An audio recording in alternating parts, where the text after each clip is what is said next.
Hello, my name is Chris Parham, and this is my Data Human project, my final prototype.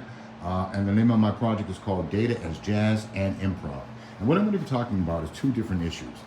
Improvisation done by jazz musicians and the benefits of it, and also the downfall of improvisation.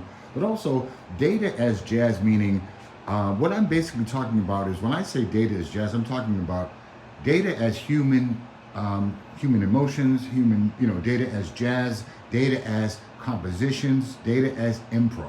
So I still see that as data as human feelings and so on. So I'm going to concentrate, for instance, on these artists that you see all here, that you all see here. All of these artists were a part of a British Journal of Psychiatry study that talked about the mental health of jazz musicians from the 1940s and also from the 1950s as well. And this is also based on a project that was done by a young lady.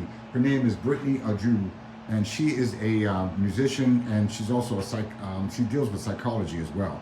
And she talks about how improv, for instance, basically has benefits to it, but it also has a negative side to it as well for jazz musicians.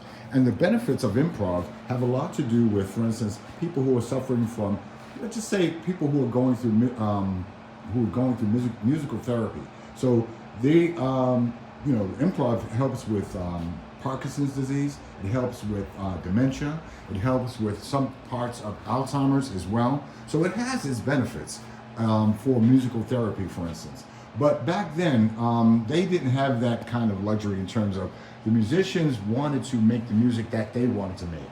So that's where the improv came from. But at the same time, for instance, Miles Davis had an issue with psychosis.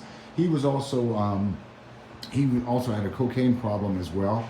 And John Coltrane and Paul Desmond and Bill Evans, they all had mental health issues concerning depression, concerning drug use, concerning a bunch of different ailments as well.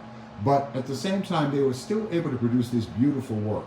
So that's my question. That's the question that I'm asking basically is, how do these musicians with mental health issues, just like all famous artists, how can they still be able to produce this beautiful work and still this work, which is basically jazz, which basically became the soundtrack for America. So for instance, right here, we're looking at the diagnosis for Miles Davis, Paul Desmond, Bill Evans, and Gil Evans. And as you can see, there's a bunch of different things going on there.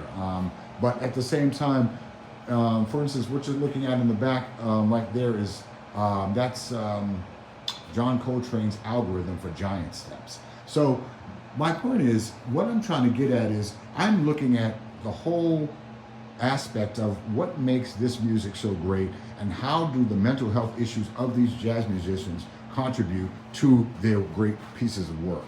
So for instance, Miles Davis, he was one of the geniuses, especially for Kind of Blue. Kind of Blue is still the best-selling jazz album in history.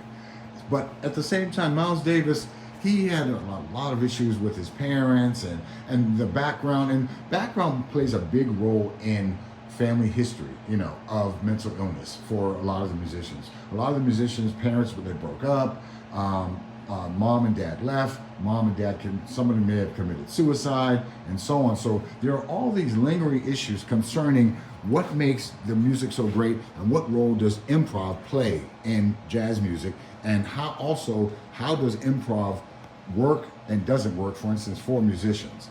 So again, this is my project, Data as Jazz and Improv, and thank you very much.